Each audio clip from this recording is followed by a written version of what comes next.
नमस्कार जय श्री जगन्नाथ स्मिता किचन को आपण मान को स्वागत। चलते जीवा आज बनैबा वेजिटेबल पुलाव। वीडियोटी को फुल वॉच करंतु भल लगिले लाइक शेयर करिवे। जदि मो चैनल नुआ थिबे तो मो चैनल को सब्सक्राइब करिवे, पाखरे थिबा बेल आइकन को क्लिक करिवे जहा द्वारा मु जहा भी वीडियो अपलोड करबी तार नोटिफिकेशन आपण माने पाई परिबे। मु एठी 250 ग्राम फूलकोबी, 250 ग्राम बंधाकोबी, 100 ग्राम बीन्स, 80 रु 90 ग्राम ग्रीन मटर, दुईटा मीडियम साइज आलू, गाजर दुईटा, कैप्सिकम गोटे, बीटरूट गोटे, बिलाती दुईटा नहीं मुई यही भली परिबा सब को काटिकी रखीदेली। देखंतु केते सुंदर और कलरफुल लगुची। मु एठी 400 ग्राम लंबा बासमती राइस नहीं। आपण चाहिए बिरियानी चाउल नहीं पारिबे किंबा घरे जेकोसी अरुआ चाउल थिबो नहीं पारिबे।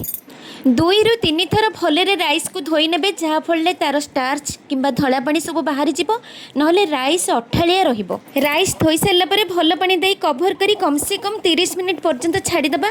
अधिक बतुरेबेनी नहले राइस सब भल हबनी मिसी जिवो। चाउल हमर आधा घंटा भिजी सारलानी। वर्तमान आमे गैस रे पानी बसेबा। पानी गरम हेई गले सेथिरे 5टा लवंग, गुजराती 2टा, 10 रु 15 गोलमरिच, 2टा जावित्री, गोटे स्टार फूल, दालचीनी 2टा, अलैच गोटे, जीरा गोटे चामच देबा। गोटे चामच घी पकेबा, स्वाद अनुसार लूण दबा, 3-4टा तेजपत्र दबा। हाई फ्लेम रे पानी को फुटाई पे छाड़ दबा। सेथिरे राइस को ऐड करी 70 रु 80% हेला पर्यंत भल भाबरे फुटाई नबा।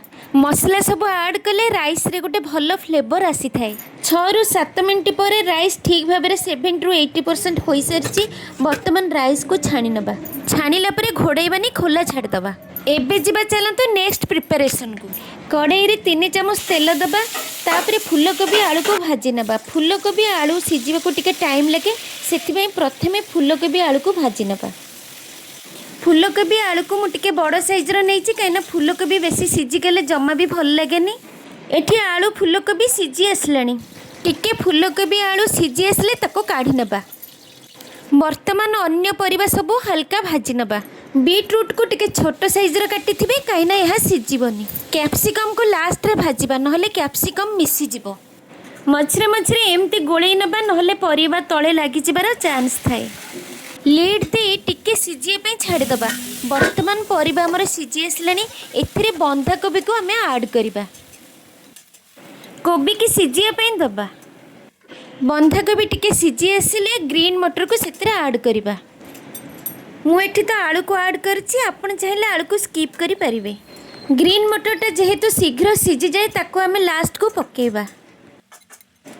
एमती भल भाबरे मिक्स करि नबा और लीड दे 2 मिनिट पई सिझिया पई छाड़ दबा।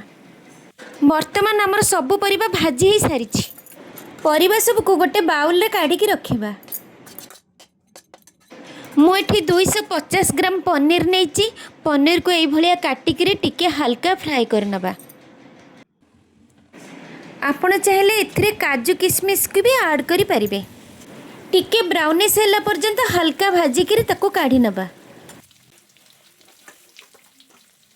कैप्सिकम को भी एई भलिया हल्का फ्राई करि नबा।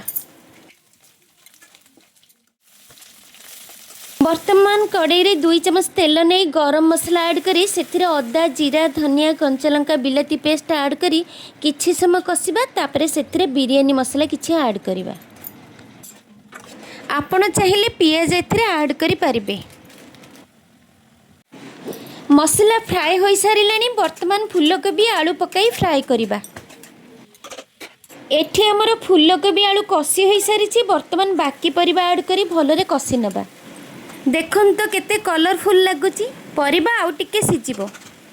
परिबा सिझिया पई पानी किछि ऐड करी लीड देई परिबा सब सिझिया पई किछि समय छाडी दबा।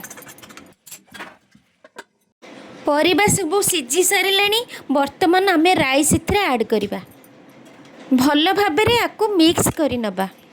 भल भाबरे मिक्स न कले राइस रे वेजिटेबल और मसाला भल से मिसिबोनी। सेथिरे पनीर ऐड करी पुणी भल से मिक्स कर नबा। एबे हमें सेथिरे 3 चमच डार्क सोया सॉस ऐड करिबा। यह भेज बिरयानी रो टेस्ट दबो।